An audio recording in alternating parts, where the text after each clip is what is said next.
हाँ जी, तो आज की क्लास में हम करने वाले हैं एक्सरसाइज 7.4। सिर्फ 5 क्वेश्चन हैं आज की क्लास में, कर देंगे और क्वेश्चन क्या चैप्टर क्या एक्सरसाइज सब कुछ निपटा देंगे। ठीक है, तो आज की क्लास हमारी इस ट्राइंगल चैप्टर की लास्ट क्लास है। ठीक है, तो क्वेश्चन कर लेते हैं। पहला क्वेश्चन है शो दैट, एक चीज तो भूल गया मैं। इस एक्सरसाइज को करने से पहले हमें एक सिंपल सी थ्योरम समझनी है। थ्योरम का प्रूफ नहीं आएगा, टेंशन लेने की कोई जरूरत नहीं है। थ्योरम क्या कहती है, देखो अब तक हमने क्या पढ़ा कि अगर एक मेरे पास ट्राइंगल है और अगर इस ट्राइंगल की दो साइड्स इक्वल हैं, तो हमने थ्योरम पढ़ी थी कि जो इक्वल साइड्स होती हैं उसके अपोजिट एंगल भी क्या हो जाते हैं, इक्वल हो जाते हैं। तुम्हें पता है। अब 7.4 के लिए एक नई थ्योरम आती है, वो क्या कहती है, अगर हमारे पास एक ट्राइंगल है और इसकी दो साइड्स इक्वल नहीं है, तो फिर हम क्या करेंगे। तो थ्योरम कहती है कि जो लार्जर साइड है, ये तुम्हारी लार्जर साइड है, तो लार्जर साइड के जो अपोजिट एंगल होगा वो इस छोटी वाली साइड के एंगल से बड़ा होगा। मतलब ये वाला एंगल होगा तुम्हारा 50 का, ये होगा 40 का। मतलब angle opposite to larger side is larger और जो angle opposite to smaller side is smaller. ठीक है, अगर दोनों साइड्स इक्वल हैं, ठीक है, तो इन दोनों साइड्स के अपोजिट एंगल क्या हो जाएंगे, इक्वल। बट अब हम पढ़ेंगे, यही थ्योरम कहती है कि अगर दो साइड्स इक्वल नहीं है, अगर एक साइड इस साइड से बड़ी है, तो इस साइड के जो अपोजिट एंगल होगा वो इस साइड के अपोजिट एंगल से बड़ा होगा। क्लियर है, सिंपल सी चीज है। सिंपल लैंग्वेज समझ लो। मेरे पास अगर एक ट्राइंगल बनता है और इस ट्राइंगल में ये है 10 सेंटीमीटर, ये है 15 सेंटीमीटर, तो जो लार्जर साइड है, लार्जर साइड के अपोजिट एंगल इस छोटी वाली साइड के अपोजिट एंगल से बड़ा होगा। मतलब ये तुम्हारे पास होगा 60 सेंटीमीटर, 60 डिग्री का, तो ये एंगल हो जाएगा 40 डिग्री का। ठीक है, डिग्री कितना होगा वो रेलिवेंट नहीं है। अगर ये कुछ ना भी हो सकता है, 59 भी हो सकता है, बट इससे छोटा ही होगा, इससे बड़ा नहीं हो सकता, ना ही उसके बराबर हो सकता है। अगर साइड इक्वल तो एंगल्स इक्वल। अगर साइड छोटी बड़ी तो छोटी साइड के अपोजिट एंगल छोटा, बड़ी साइड के अपोजिट एंगल बड़ा।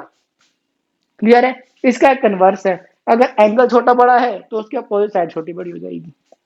उसकी बात नहीं करूंगा मैं। ठीक है, अब बस हम करते हैं क्वेश्चन। मेरे को बस एक सेकंड दो, मैं जरा इसे इरेज कर दूं। हाँ जी, है क्वेश्चन अब शुरू। क्वेश्चन फर्स्ट क्वेश्चन बढ़ते हैं सीधा। फर्स्ट क्वेश्चन क्या कहता है, आ जाओ। इसमें ना बहुत बढ़िया लॉजिक है, ध्यान रखना। इसमें नहीं, सेकंड क्वेश्चन में लॉजिक है, ये तो बेकार सा क्वेश्चन है। Show that in a right angle triangle the hypotenuse is the longest side.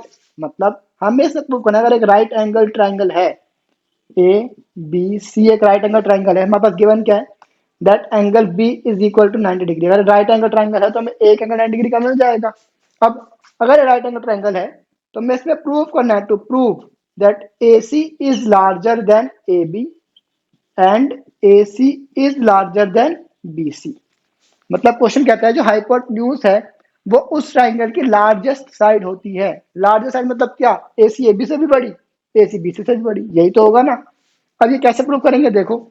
अगर मैं प्रूव कर दूं कुछ भी करके कि जो ये वाला एंगल है वो लार्जेस्ट एंगल है, तो ऑब्वियसली लार्जेस्ट एंगल के अपोजिट साइड भी क्या हो जाएगी, लॉन्गेस्ट या लार्जेस्ट। सिंपल। अब आ जाओ प्रूफ।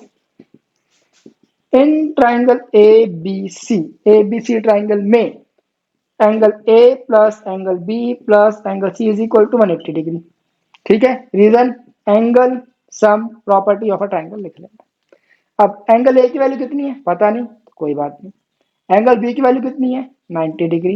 एंगल सी की वैल्यू कुछ नहीं, यहाँ डाल दो given. That implies angle A plus angle C is equal to 180 minus 90, plus 90 माना के minus 90। Angle A plus angle C is equal to 90 degree. अब एक चीज सोचो, एंगल ए की वैल्यू मैक्सिमम वैल्यू क्या हो सकती है, मैक्सिमम वैल्यू 89। इससे ज्यादा हो सकती है, नहीं हो सकती। 89.9 लगा लो यार, बट 90 तो नहीं हो सकती ना। कोई अगर 90 होगी तो तुम्हें एंगल सी जीरो लेना पड़ेगा।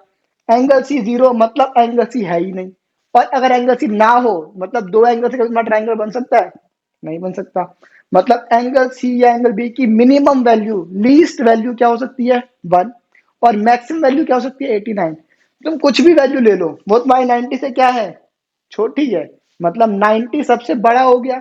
अब अगर 90 सबसे बड़ा है तो 90 के अपोजिट साइड भी सबसे बड़ी हो जाएगी। इसको लिखना कैसे वो देखो। Now the maximum value, English में मत जाना, तुम चाहो तो जो तुम्हें मैडम ने इंग्लिश सिखाई है तुम वो लिख लेना, ठीक है? तुम अपने लैंग्वेज में इंग्लिश लिख दो, तुम्हें कंसेप्ट क्या लिखना है वो समझ लो। तुम्हें लिखना है कि ए और सी की कोई भी वैल्यू हो जाए, कोई भी, वो कभी भी 90 से बड़ी तो नहीं हो सकती, बड़ी तो छोड़ो 90 के बराबर भी नहीं हो सकती। इसका मतलब है जो एंगल बी है वो लार्जेस्ट एंगल हो गया पूरे ट्राइंगल में। अगर ये लार्जेस्ट एंगल है तो लार्जेस्ट एंगल के अपोजिट साइड भी क्या हो जाएगी? लार्जेस्ट। तुम्हें इसी चीज को अपने लैंग्वेज में लिखना है, ठीक है? लिख लो तुम, मैं लिख रहा हूं वो देख लो। So now the maximum value of angle A और एंगल सी कैन बी 89।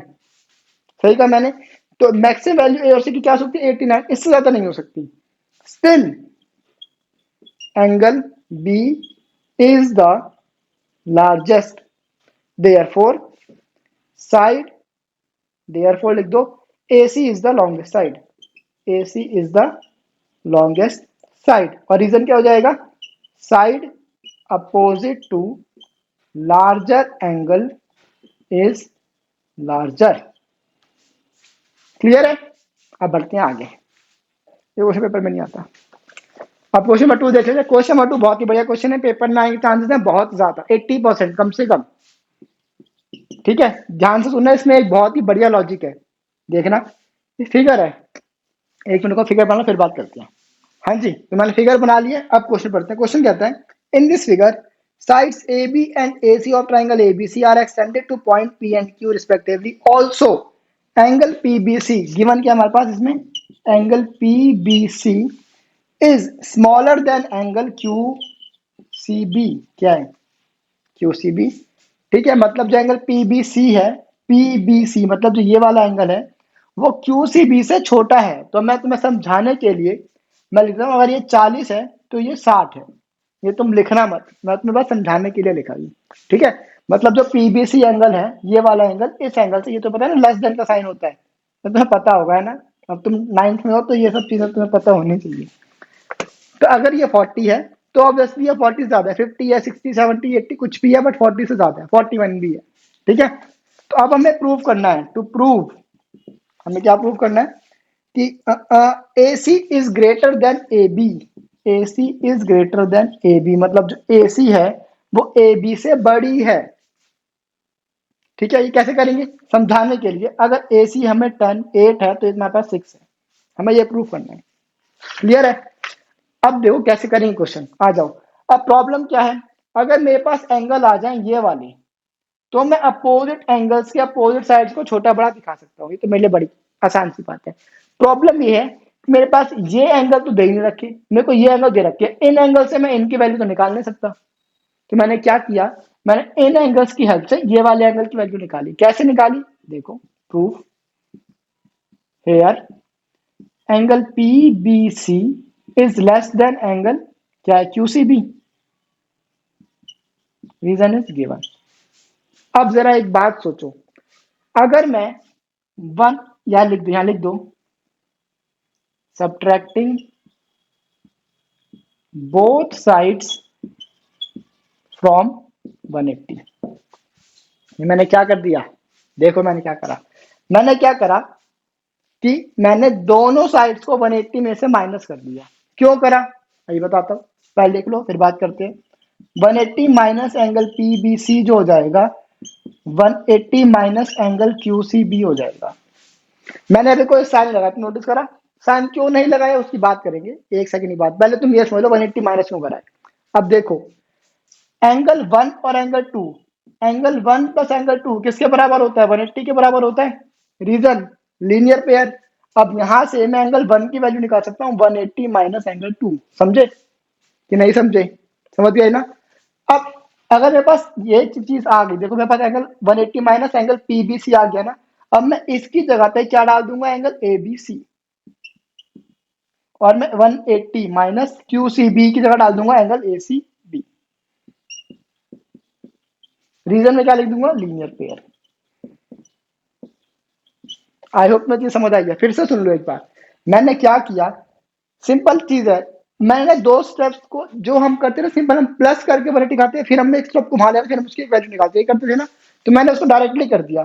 देखो अगर मैं इसको मानू 3, अगर मैं इसको मानू 4, तो एंगल 3 प्लस एंगल 4 की वैल्यू क्या है, 180 डिग्री है कि नहीं है।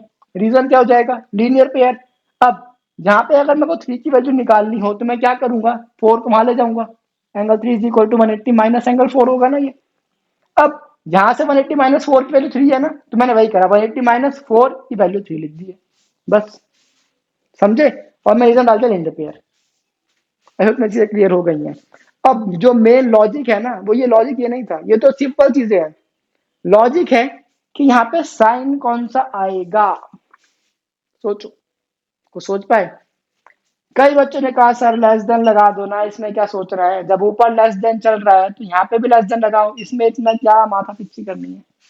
बिल्कुल गलत कहा तुमने। देखो लॉजिक सोचो, लॉजिक कहाँ है, यहाँ पे करें। मेरे पास एक है 100, यहाँ पे भी 100। अब अगर मैं 200 में से 100 को माइनस, देखो अभी एक मेरे पास चीजें इक्वल है, सही कहा। अब अगर मैं इक्वल में से, इक्वल ही में से 200 में से इक्वल पार्ट में से इक्वल पार्ट माइनस कर दूं तो आंसर क्या आएगा, इक्वल आएगा। तो सिंपल चीज है।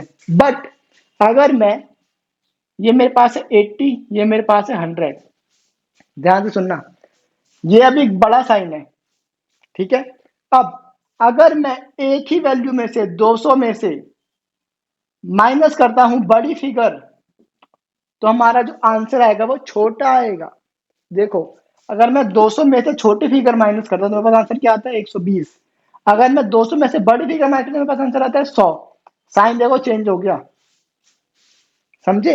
अगर मैं एक ही नंबर में से बड़ी चीज माइनस करूंगा तो ऑब्वियसली उसका जो रिजल्ट आएगा वो छोटा ही तो आएगा। तुमने 10 में से 6 माइनस करे, 10 में से 4 माइनस करा, मेरे पास रिजल्ट छोटा बड़ा नहीं आ जाएगा। फिर से देखो कहाँ पे करें, स्पेस नहीं बता जाता, ये हटा दूं, चलो यही देख लो। मेरे पास एक फिगर है कितनी, एक मेरे पास फिगर है 40, एक में फिगर है 50, 50 नहीं 70, यही ले लो यार, 40 60 ले लो लो आप, ठीक है। अब देखो अगर मैं 180 में से 40 को माइनस करता हूं तो ये वैल्यू कितनी आ जाएगी, 140। सिंपल। अब अगर मैं 180 में से 60 माइनस करूं तो फिगर कितनी आएगी, 120। कौन सी वैल्यू बड़ी आई, जब मैं छोटी वैल्यू माइनस करूं तो आंसर बड़ा आएगा ना। सिंपल यही लॉजिक है इसका। तो यहाँ पे हम साइन कर देंगे चेंज, समझे। एंगल एबीसी, ये थोड़ा एंगल एबीसी है ये। समझ आया कि नहीं समझ आया। अगर मैं छोटी वैल्यू में से एक फिगर में छोटी की माइनस करूं तो आंसर बड़ा आएगा, इसलिए मैंने यहाँ पे लेस देन से ग्रेटर देन कर दिया। अब देखो एंगल ए बी सी जो है वो बड़ा है एंगल ए सी बी से, तो एंगल बी के opposite side is A C, therefore A C is greater than A C B के opposite side is A B. हमें यही प्रूव करना था। रीजन क्या हो जाएगा, side opposite to larger angle is larger. Clear है। बड़ा सिंपल सा था और बहुत ही बढ़िया लॉजिक है इसका। इसी लॉजिक के बेसिस में पेपर आ जाएगा, वहां क्वेश्चन आ जाएगा पेपर में, ठीक है। तो आई होप तुम्हें समझ आ गया, आसान सा है। बस अब हम करते हैं क्वेश्चन नंबर 3, इसको नोट कर लो, क्वेश्चन जरा समझ लेना अच्छे से, ठीक है। हम मिलते हैं नेक्स्ट क्वेश्चन में। तुम नोट करो, मैं रेस करता हूँ, फिर आगे बढ़ते हैं, ठीक है। शुरू हो जाओ अब। हाँ जी, तो अब करते हैं क्वेश्चन नंबर 3। आई होप तुम्हें क्वेश्चन नंबर 2 समझ आ गया। क्वेश्चन नंबर 2 बहुत ही बढ़िया क्वेश्चन है, लॉजिक बेस्ड क्वेश्चन है, तो उससे ध्यान से समझना। अगर तुम्हें कोई प्रॉब्लम हुई है तो वीडियो एक बार और देख लो, ठीक है। उतना पार्ट जरूर देख लो, बहुत अच्छी चीज है वो। अब क्वेश्चन 3 करते हैं। क्वेश्चन नंबर 3 ये तो बड़ा आसान था, फिगर बना लो, एक सेकंड दो।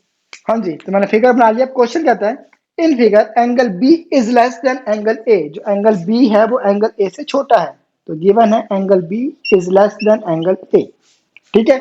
और angle C is less than angle D, angle C is less than angle D.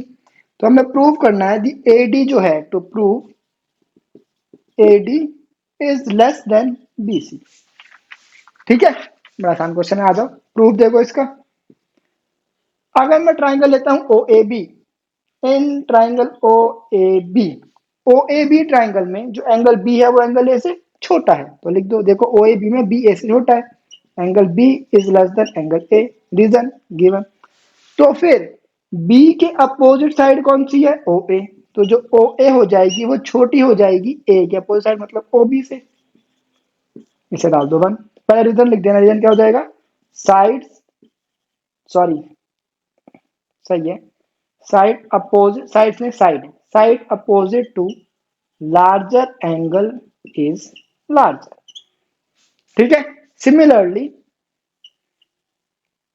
देखो, इन ट्राइंगल ओसीडी, ओसीडी में देख लो, अब ओसीडी में एंगल सी एंगल डी से छोटा है, मतलब जो एंगल सी है वो एंगल डी से छोटा है। Angle C is less than angle D, reason की जरूरत नहीं है। अब सी की अपोजिट साइड कौन सी हो जाएगी? ओडी, और एंगल डी की अपोजिट साइड ओसी। ठीक है, रीजन की जरूरत नहीं है। अब तुम्हें मिल गई ये ओ ए और ओ बी, ओ सी और ओडी, बट हमें क्या चाहिए? ए डी और बी सी। तो इनको क्या कर देंगे? सही कहा, ऐड कर देंगे। Add 1 and 2। देखो, angle B, sorry, O A plus O D, O A plus O D is less than O B plus O C. बस अब इस क्वेश्चन में इतना ध्यान रखना, अगर यहाँ पे लेस देन का साइन है तो नीचे भी लेस देन का साइन ही लेना। ये तुम्हें तो खैर कॉमन सेंस है, मैं फिर भी बता देता हूँ। कहीं तुम ऊपर लेस देन ले लो, नीचे ग्रेटर देन ले लो, तो काम नहीं चलेगा, तो तुम अटक जाओगे। इसलिए ओ A plus O D, O A plus O D जो है वो छोटी हो जाएगी ओ बी प्लस ओ सी से। तो ओ ए प्लस ओ डी को क्या मैं ए डी बोल सकता हूँ? हाँ जी। ओ बी प्लस ओ सी को मैं बी सी बोल सकता हूँ। Hence proved. यही करना था मैं। क्लियर? आसान सा क्वेश्चन है, कहा था आसान सा क्वेश्चन है। अब क्वेश्चन नंबर 4 कर ले जल्दी से। क्वेश्चन 4 भी बहुत ही आसान है, आ जाओ। आज की क्लास में सोचा मैं थोड़ा सा होमवर्क भी दे दूं। आज क्लास में थोड़ा सा होमवर्क मिलेगा, बिल्कुल थोड़ा सा। 7.4 क्वेश्चन नंबर 4, पूरा नहीं मिलेगा। इस क्वेश्चन में दो पार्ट है, एक पार्ट मेरा, एक पार्ट तुम्हारा। ठीक है, आ जाओ। फिगर बना ले, पहले 1 सेकंड रुक जाओ। ठीक है, मैंने फिगर बना लिए। अब क्वेश्चन पढ़ते हैं। AB and CD are respectively the smallest and longest side of a quadrilateral ABCD। मतलब हमें गिवन है that AB is the smallest side and CD, yes, CD is the longest side। मतलब जो AB है वो AD से भी छोटी है, BC से भी छोटी है, DC से भी छोटी है, और जो DC है वो AD से भी बड़ी है, BC से भी बड़ी है, और AB से भी बड़ी है। ये मैं दे रखा है। ठीक है, अब हमें प्रूव करना है, show that, to prove angle A is greater than angle C। ठीक है, अब हम कैसे करेंगे? देखो, इसमें होगी कंस्ट्रक्शन। सेकंड पार्ट भी है इसका। क्या है second part? Angle B angle, मैंने कहा तो तुम्हारा होमवर्क है, वो तुम्हारा होमवर्क है। होमवर्क में क्या करना है? Angle B is greater than angle D, बस। ये तुम्हारा होमवर्क है, बिल्कुल सेम एग्जैक्ट। मैं हिंट दूंगा, टेंशन मत लो। अब हम इसे कैसे करेंगे? देखो, मैंने कर दी इसमें कंस्ट्रक्शन 1 2 3 4। ठीक है जी, अब देखो प्रूफ इसका। इन ट्राइंगल ए बी सी, हमें क्वेश्चन में दे रखा है कि जो ए बी है वो स्मॉलेस्ट साइड है, तो ए बी बी सी से छोटी हो जाएगी। A B is less than B C, given. ठीक है, अब अगर ए बी छोटी है तो ए बी का अपोजिट एंगल इज एंगल 4, वो छोटा हो जाएगा एंगल 3 से। रीजन डाल दोगे क्या? यहाँ पे डाल देते हैं, angle opposite to larger side is larger. ठीक है, ये लिख लेना, और इसको डाल देना 1। क्लियर? अब सिमिलरली हम लिख देते हैं, सिमिलरली, इसकी इंक भी गई। In triangle A C D, A C D में देखो, अब ए सी डी में हमें पता है जो सी डी है वो इस पूरे क्वाड्रिलेटरल की लॉन्गेस्ट साइड है। दैट मीन जो ए डी है वो सी डी से छोटी होगी। जो ए डी है वो सी डी से, या डीसी सी डी एक ही बात है, डीसी से छोटी होगी। रीजन सिंबल लिखा, तो कोई जरूरत नहीं है। ठीक है, अब ए डी के अपोजिट एंगल इज एंगल 2, और सी डी के अपोजिट एंगल इज एंगल 1। ठीक है, अब इसे डाल दो 2। अब हमें क्या करना है? इन दोनों को ऐड कर देना, खत्म क्वेश्चन।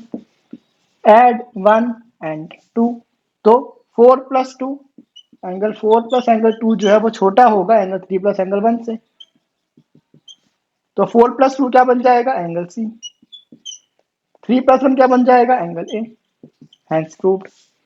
ये देखो कहाँ है, हमें लार्ज दिखाना तो क्या फर्क पड़ता है? सी छोटा है ए से, मतलब ए बड़ा है सी से। ठीक है, अब सेम कंसेप्ट तुम्हें होमवर्क करना है क्या, अब तुम क्या करोगे उसमें, तुम इसमें ये वाली लाइन ज्वाइन कर देना, सिंपल, ठीक है। होमवर्क कर लेना अपना। अब बस हमारा एक क्वेश्चन बचा, क्वेश्चन नंबर 5 आज ही करेंगे, इसको नोट करो फिर करेंगे, ठीक है। शुरू हो जाओ। हाँ जी, तो हम आ गए क्वेश्चन नंबर 5 पे, आज की क्लास का, इस एक्सरसाइज का और इस पूरे चैप्टर का लास्ट क्वेश्चन, ठीक है। कर लेते हैं, चैप्टर को खत्म करते हैं, बहुत दिमाग खराब हो गया चैप्टर में। हाँ, तो क्वेश्चन क्या है, हमारे पास एक फिगर है, आई एम सॉरी, एक सेकंड रुक जाओ, फिगर बना लो फिर बात करते हैं, ठीक है। हाँ जी, तो अब हम करते हैं आज की क्लास का, इस एक्सरसाइज का और इस पूरे चैप्टर का लास्ट क्वेश्चन, जो कि क्वेश्चन नंबर 5, ठीक है। मैंने फिगर पहले से बना के रखा ताकि तुम्हें वेट ना करना पड़े, जल्दी से तुम देखो और जाओ मजे करो। तो क्वेश्चन क्या कहता है देख लेते हैं। इन this figure P R is greater than P Q, जो पी आर है वो ग्रेटर है पी क्यू से, मतलब जो पी आर है वो पी क्यू से बड़ी है। अगर ये 10 है तो ये 8 है, ठीक है।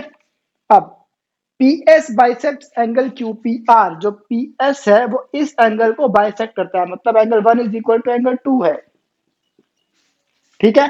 अब हमें प्रूव करना है, तो टू प्रूव, क्या प्रूव करना है हमें, एंगल पी एस आर जो है वो ग्रेटर देन है एंगल पी एस क्यू से, मतलब पी एस आर जो ये वाला एंगल है वो बड़ा है इस एंगल से, मतलब अगर ये है कितना मान लें 100, तो ये है 80, ठीक है। हमें ये चीज प्रूव करनी है, क्लियर। अब आओ देख लेते हैं क्वेश्चन होगा कैसे। बहुत ही बढ़िया क्वेश्चन है, पेपर में आने के चांसेस काफी ज्यादा हैं। याद है हमने चैप्टर 6 में दो क्वेश्चन में छुड़वाए थे ना, जो मैंने छुड़वाए नहीं थे, बिल्कुल लास्ट में करवाए थे, कॉज वो इसी पैटर्न पे थे, हमें उसमें चीजें कुछ प्रूव करनी थी। तो सेम कंसेप्ट एक क्वेश्चन है, देखो कैसे करेंगे। आ जाओ, proof. In triangle P Q R, P Q R triangle में जो पी आर है वो पी क्यू से बड़ी है, P R is greater than P Q, reason given. अगर पी आर पी क्यू से बड़ी है तो पी आर के अपोजिट एंगल कौन सा हो जाएगा, एंगल क्यू, वो बड़ा हो जाएगा पी क्यू के अपोजिट एंगल, मतलब एंगल आर से। कोई यहां तक प्रॉब्लम, कोई नहीं, बहुत बढ़िया। अब देखो, नाउ एंगल 1 और एंगल 2 तो इक्वल है ना, angle 1 is equal to angle 2, reason given. इसे डालो 1, इसे डालो 2, ठीक है। क्यों, क्योंकि हम करेंगे दोनों को ऐड, तो यहाँ पे कर दे। अब तो लास्ट क्वेश्चन है, पूरा स्पेस लेंगे। ऐड 1 एंड 2, तो angle Q plus angle 1 is greater than angle R plus angle 2। अब तो सोचा कि मैं ग्रेटर देन साइन क्यों मैंने दिया, क्यों, क्योंकि बड़ी फिगर में हम बराबर वैल्यू ऐड कर रहे हैं, मतलब अगर ये 100 है और ये 80 है, मैंने दोनों में सेम वैल्यू ऐड कर दी, तो अभी भी बड़ा तो यही रहा ना, क्लियर, क्लियर है ना, बहुत बढ़िया। अब जरा एक चीज सोचो, अब अगर मैं लेता हूं ट्राइंगल पी एस क्यू, या छोड़ो, अब मैंने क्या किया, ध्यान से सुनना। Now in triangle P S Q, P S Q triangle में इसको नाम क्या दे दें, इसमें नाम दिया 3, इसमें नाम दे दिया 4। एंगल 3 जो है क्या वो 1 प्लस क्यू के इक्वल है, सोच लो फिर बात करना। ट्राइंगल पी एस क्यू, इस वाले ट्राइंगल में एंगल 3 की वैल्यू क्या 1 प्लस क्यू हो सकती है, एक्सटीरियर एंगल थ्योरम, याद करो, सही कह रहा हूं ना मैं। तो मैंने एंगल 3 की वैल्यू निकाल ली 1 प्लस क्यू, इसे डाल दो, कितना डाल दें, कोई डाला हमने, इसे 1 2 डालते हैं, डाल दो 3, क्लियर यहां तक। अब सिमिलरली, यहाँ पे रीजन तो लिखा ही नहीं, exterior angle theorem. Similarly in triangle P S are, P S are में देखो, अब पी एस आर ट्राइंगल में, इस ट्राइंगल में तुम्हारा एक्सटीरियर एंगल बनता है ये वाला, मतलब angle 4 is equal to 2 plus are.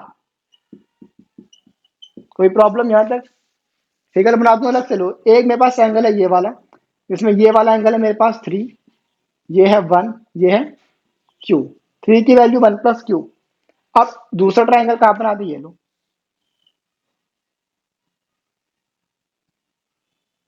P S are है ना, ये है, ठीक है। तो ये है तुम्हारे पास एंगल 2, ये है एंगल आर, और ये है एंगल 4, 4 की value 2 plus R, I hope अब तुम बिल्कुल क्लियर है। 4 की वैल्यू 2 प्लस आर और 3 की वैल्यू 1 प्लस क्यू। क्लियर? ऐसा डाल दो 4। अब क्या मैं एंगल, देखो, अब 1 प्लस क्यू में क्या मैं एंगल 3 लिख सकता हूं? Now put values from 3 and 4 इन, और हमें इसे क्वेश्चन डाले, इसे डालो 3, इसे डालो 4, इसे डालो 5। Now put values from 4 and 5 इन 3। अब मैंने क्या किया, मैंने 4 और 5 की वैल्यूज को इसमें डाल दिया, तो q प्लस 1 क्या हो जाएगा? Angle 3 greater than r plus 2 क्या हो जाएगा? एंगल 4। ठीक है, अब देखो 3 इज ग्रेटर देन 4, मतलब 3 की वैल्यू क्या है तुम्हारे पास? P S R is greater than 4 की वैल्यू क्या है तुम्हारे पास? Q S P. Q S P है, पी एस क्यू है, पी एस क्यू ले लेते हैं, हमें यही प्रूफ करना था। जो एंगल पी एस आर है वो ग्रेटर देन है पी एस क्यू की। समझ आया? नहीं समझ आया? चलो देखो, इसको ना तुम एक मतलब बेस्ट ऑप्शन तो करने का, सबसे पहले तुम क्या करना, तुम सबसे पहले ये वाला पार्ट सॉल्व करना, ये नहीं, ये वाला पार्ट। ठीक है, सबसे पहले तुम एंगल 3 की एक वैल्यू निकाल लो। कर दूं क्या? मैं बार बार नहीं कर रहा। सबसे पहले तुम एंगल 3 की एक वैल्यू निकाल लो, ये तुम है कैसे आया। फिर वैसे ही तुम एंगल 4 की एक वैल्यू निकाल लो, ये मैं मार्क कर देता हूँ कोई तुम्हें दिखे ना। ये वाला एंगल है 4, ये वाला है एंगल 3, ये है एंगल 2, ये है एंगल 1। ठीक है, अब देखो इस ट्राइंगल में एंगल 3 की वैल्यू है 1 प्लस क्यू। ठीक है, इस ट्राइंगल में 4 एक्सटीरियर एंगल थ्योरम से 4 की वैल्यू है 2 प्लस आर, मैंने निकाल लिया। ठीक है, अब यहाँ पे देखो हमें क्वेश्चन में दे रखा है जो पी क्यू आर ट्राइंगल है उसमें जो जो पी आर है वो पी क्यू से बड़ा है, तो पी आर के अपोजिट एंगल इज क्यू, तो क्यू जो है वो आर से बड़ा हो जाएगा। अब क्योंकि क्यू और आर बड़ा है, तो अगर मैं बड़ी साइड में और छोटी साइड में दोनों में इक्वल वैल्यूज को ऐड करता हूं, तब भी बड़ी साइड तो बड़ी रहेगी ना, और वैसे ही बड़ा एंगल बड़ा रहेगा। तो अगर एंगल क्यू और एंगल आर में से एंगल क्यू बड़ा है, और अगर मैं दोनों में सेम चीज को ऐड करता हूँ, इक्वल चीजों को ऐड करता हूँ, तब भी तुम्हारा रिजल्ट क्या रहेगा? बड़ी साइड बड़ी ही रहेगी। अब मैंने इस वाली वैल्यू में ये वाली वैल्यू डाल दी, और इस वाली वैल्यू में ये वाली वैल्यू डाल दी। ठीक है, तो बस सीधा आंसर आ गया, खत्म क्वेश्चन। क्लियर है? बस इसकी प्रैक्टिस कर लेना। अब हम मिलेंगे नेक्स्ट क्लास में नेक्स्ट चैप्टर के साथ। तुम्हें मैंने होमवर्क दिया है, भूलना मत, होमवर्क कर लेना। अब हम मिलेंगे नेक्स्ट क्लास में नेक्स्ट चैप्टर के साथ। Till then, bye bye.